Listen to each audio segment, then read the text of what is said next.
Good morning, students, all of you.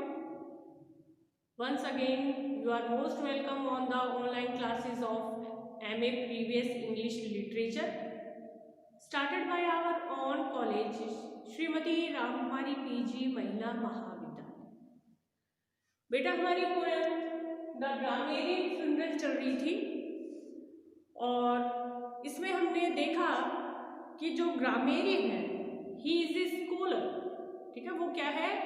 एक scholar है। और कैसे उसकी मृत्यु होती है, कैसे जब वो यंग था तो वो कितना सुंदर था, है ना, हेल्दी था, और इसके बारे में बताया गया है। साथ में he is a very knowledge person. अब आगे बढ़ते हैं। पीछे जो हमने पढ़ा था, एक दो लाइन फिर से रिपीट करना चाहूंगी। हमने पढ़ा था, he knew the signal and stepped on with pride over man's pity. यहां तक पढ़ा था।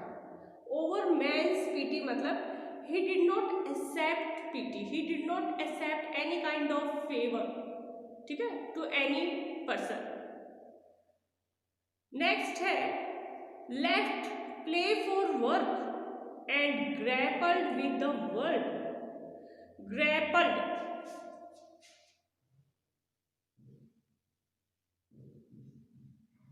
grappled means struggle, संघर्ष करना। ठीक है। लेफ्ट प्ले फॉर वर्क, उसने सारे काम छोड़ दिए, यानी पूर्ण रूप से कठिन मेहनत करने लगा। And grappled with the world, grappled means struggle with the world, और संसार के साथ में संघर्ष करने लगा। संघर्ष कैसे? क्योंकि जब हमें कोई चीज खोजनी होती है या कोई चीज पानी होती है, हम उसके लिए संघर्ष करते हैं, नियमित रूप से संघर्ष करते हैं। तो उसने भी क्या है, जब उसे ज्ञान खोजना था, ज्ञान के बारे में और ज्यादा ज्ञान प्राप्त करना था, तो उसने संघर्ष करना शुरू किया। Band on escaping, band, band का मतलब होता है झुकना। ऑन स्केपिंग, स्केपिंग का मतलब होता है बचना, यानी झुकने से वो बचने लगा। झुकने से बचना मतलब उसने कभी भी संघर्ष करना नहीं छोड़ा। ठीक है। हालांकि कह रहा है कि जब वो यूथ में था, जवान था, बहुत सुंदर, बहुत मेहनती था, लेकिन जैसे जैसे बुढ़ापे की ओर अग्रसर हुआ तो उसे कुछ आगे बताएगा बीमारियों ने घेर लिया, लेकिन फिर भी उसने संघर्ष करना नहीं छोड़ा। वो नियमित रूप से संघर्ष करता रहा। ओके, आगे है, व्हाट्स इन द स्क्रोल कोथ ही, कोथ ही,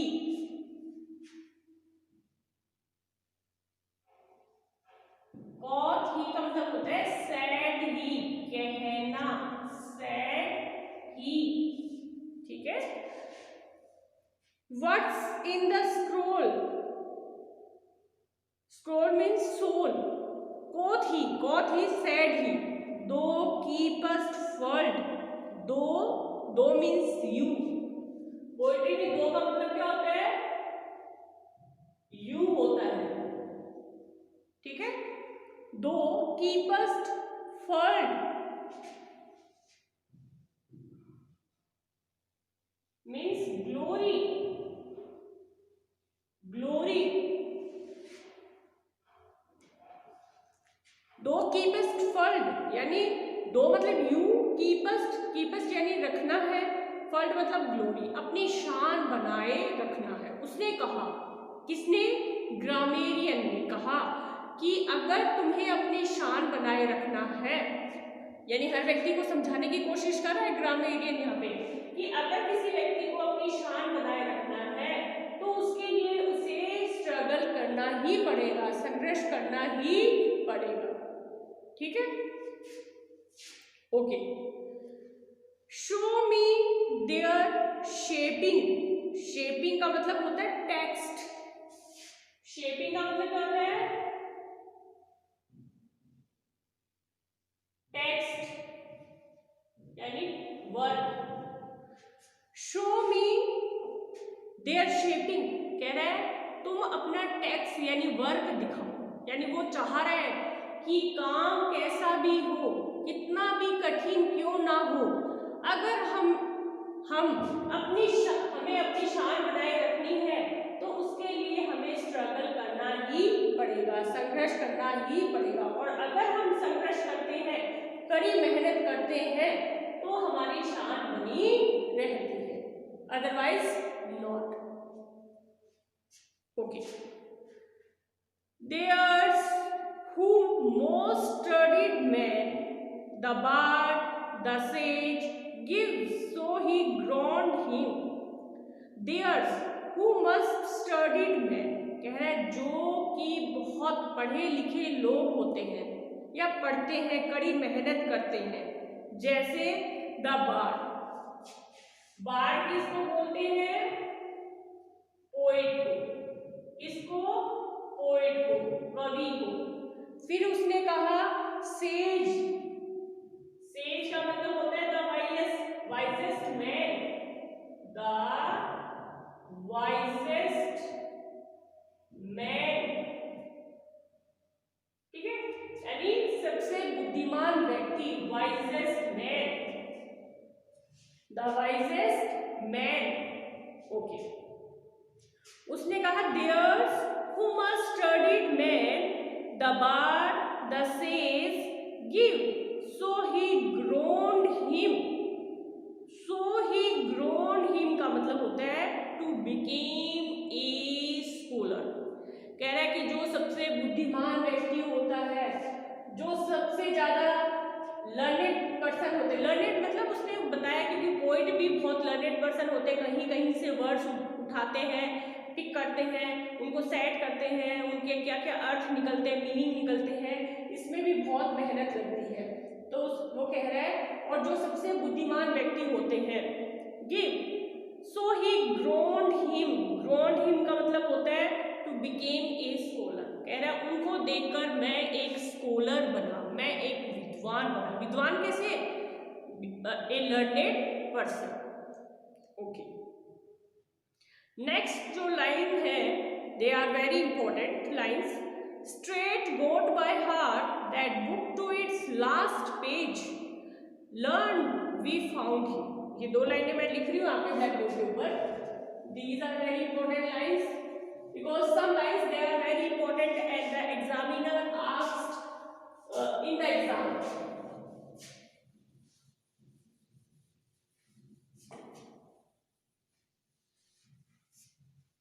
देखिए, straight got by heart, straight got by heart, straight got by heart. Okay, that book to its last page, that book to its last page,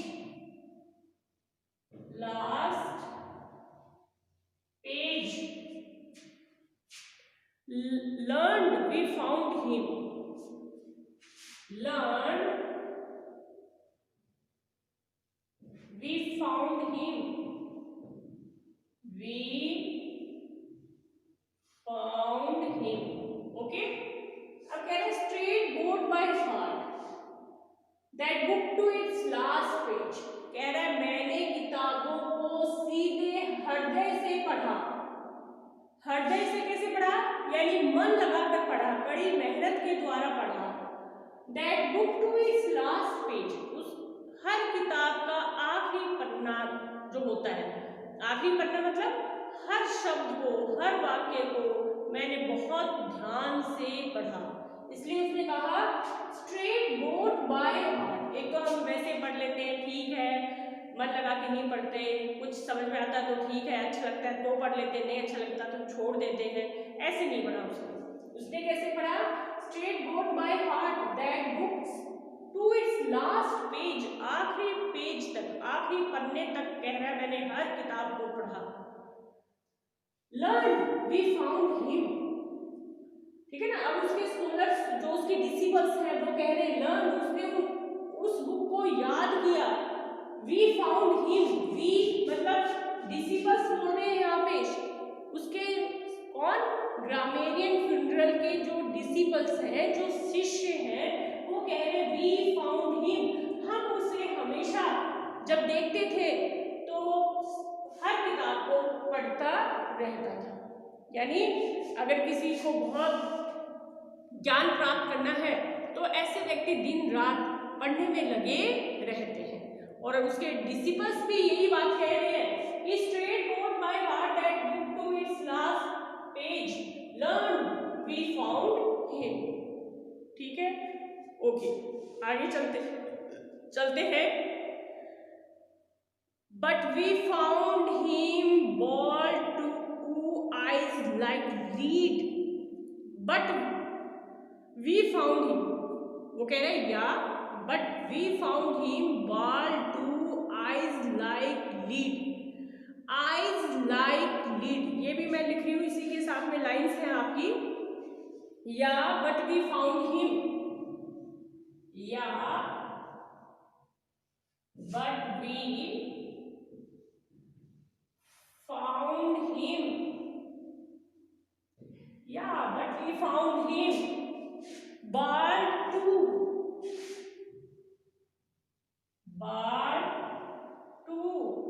okay, bald to eyes like lead, eyes like lead, eyes like lead, okay. Accents uncertain, accents uncertain, uncertain, देखो अब क्या कहा, यहां तक 2 line मैंने बता दी। उसके जो डिसिपल्स हैं वो कह रहे हैं straight note by heart that book to its last page, learn we found him, या means yes, but we found him bald to eyes like lead, bald two like, bald two eyes like it means have no shining, have no shining, have no shining। जैसे हम बहुत ज्यादा रोते हैं या पढ़ते हैं या सोते नहीं है या आंखों को मसलते हैं तो हमारी जो आंखें वो धंस जाती हैं अंदर की तरफ और ऐसे लगता है कि उसमें वो लीड की भांति हो गई है, जैसे कोई धातु नहीं होता है गोल गोल, वैसे अंदर की तरफ धस जाती हैं, यहाँ बिल्कुल खाली खाली लगने लग जाता है। तो इसलिए उसने कहा कि हाँ वो बहुत पढ़ता था, हर किताब को अच्छी तरीके से पढ़ता था, उसके आखिरी पन्ने तक उसको पढ़ता था, लेकिन हमने देखा कि जो उसकी आंखें थी वो कैसी हो गई थी, आईज लाइक लीड, लीड होता है धातु को बोलते हैं और धातु के अंदर कोई शाइनिंग नहीं होती, शाइन नहीं होता है, वो चमकता नहीं है। ऐसे ही आंख, जब हम आंखों को बहुत काम में लेते हैं, उसका इस्तेमाल करते हैं आंखों का, तो उनके अंदर की जो शाइनिंग है वो चली जाती है, गायब हो जाती है और हमारी आंखें धातु के समान लगती हैं। तो इसलिए यहाँ सिमली आया है, लाइक आया, क्या है, लाइक। और ये लाइक आप लिख सकते हो कि here the poet uses simile, here the poet uses simile, simile. और कौन से वर्ड उसने यूज किया है, ये लाइक आपका सिमली है, तो आप यहां लिखोगे लाइक, क्या लिखोगे, लाइक। कि आप लिखोगे कि यहाँ कवि ने सिमली का इस्तेमाल किया है, यूज किया है, और वो कौन सा वर्ड है, लाइक है, क्योंकि उसने कहा है कि आंखें हमारी किसके समान हो जाती हैं, लीड के समान। वो धातु का नाम है लीड, है ना, कॉपर है जैसे, ठीक है, और टिन है, लीड है, ये सब धातु के नाम हैं हमारे। तो लीड के समान उसकी आंखें हो गई थी, वो कह रहा है हाँ ये सत्य है कि वो बहुत पढ़ता था, हर किताब को उसने अच्छी तरीके से पढ़ा, लेकिन उसका नतीजा ये हुआ कि उसकी आंखें बिल्कुल लीड यानी वो धातु है उसके समान हो गई थी, उसके अंदर कोई शाइन नहीं बची थी। ठीक है, अब आता है आपका क्या है, एसेंट अनसर्टेन। एसेंट, एसेंट का मतलब होता है स्पीकिंग, एसेंट का मतलब क्या होता है, speaking, speaking. Uncertain means don't speak properly, ठीक है, डज नॉट स्पीक प्रॉपर्ली, इसका मतलब क्या है, does not speak properly, does not speak properly, कि उसका उससे ऊपर उसके ऊपर क्या प्रभाव हुआ कि वो बोल भी ठीक से नहीं पाता था। क्योंकि कई बार क्या होता है, हम बहुत ज्यादा अगर कड़ी मेहनत करते हैं तो हम बहुत थक जाते हैं और उसका नतीजा ये होता है कि हम ढंग से बोल भी नहीं पाते। मान लीजिए हम दौड़ते हैं बहुत अत्यधिक तेज दौड़ के आते हैं, तब हम बिल्कुल ढंग से बोल नहीं पाते क्योंकि हम सांस से फूल जाते हैं। ऐसे ही क्योंकि उसने बहुत अत्यधिक गहराई से पढ़ा था, उसकी आंखें धंस गई थी और ऊपर से उसका ये प्रभाव पड़ा था कि वो ढंग से बोल भी नहीं पाता था। ठीक है, तो मैंने ये बता दिया, ये आपने थोड़ा इंपॉर्टेंट है इसलिए लिख के समझाया है मैंने आप लोगों को। ठीक है, आगे चलते हैं। कह रहे time to taste life, time to taste life. अब कह रहा है समय आ गया था जीवन को जीने का, टाइम टू टेस्ट लाइफ। तो देखो बेटा इसमें टाइम टू टेस्ट लाइफ में एलिट्रेशन है आपका, time to taste life, time to taste life, T T T का यूज हुआ है ना, टी टी का यूज, तो आप लिख सकते हो यहां, the poet uses alliteration, the poet uses alliteration, the poet uses alliteration, कवि ने alliteration का यूज किया।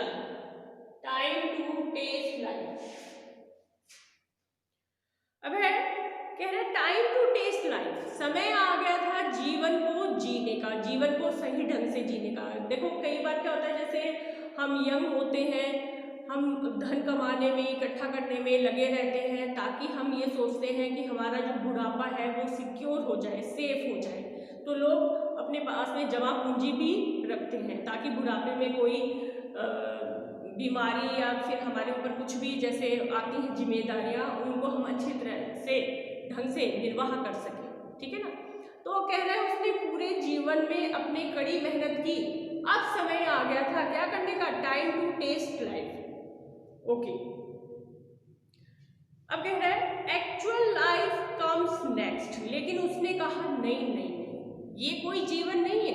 देखो ग्रामेरियन फ्यूनरल के जो डिसिपल्स हैं वो बता रहे हैं कि कई लोगों ने उससे कहा, क्या कहा कि टाइम टू टेस्ट लाइफ, कि अब समय आ गया है आप जीवन को अच्छी तरीके से जियो, लेकिन उसने क्या कहा, नहीं, उसने कहा अनदर वुड हैव सेड, ठीक है, अनदर वुड हैव सेड, एक दूसरे व्यक्ति ने कहा ग्रामेरियन से कि समय आ गया है अब जीवन को जीना चाहिए, लेकिन उसने कहा up with the curtains.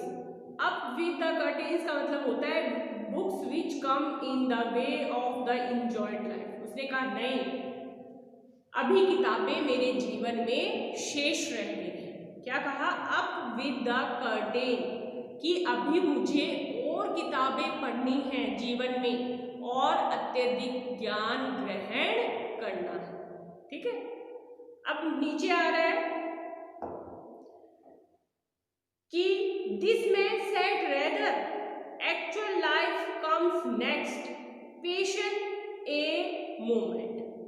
This man said rather, हालांकि व्यक्तियों ने ये भी कहा, this man said rather actual life comes next, patient a moment. उसने कहा एक्चुअल लाइफ कम्स नेक्स्ट, कि असली जो जीवन है वो तो बाद में आएगा। Actual life comes next, patience a moment. Patience का मतलब होता है धैर्य रखना।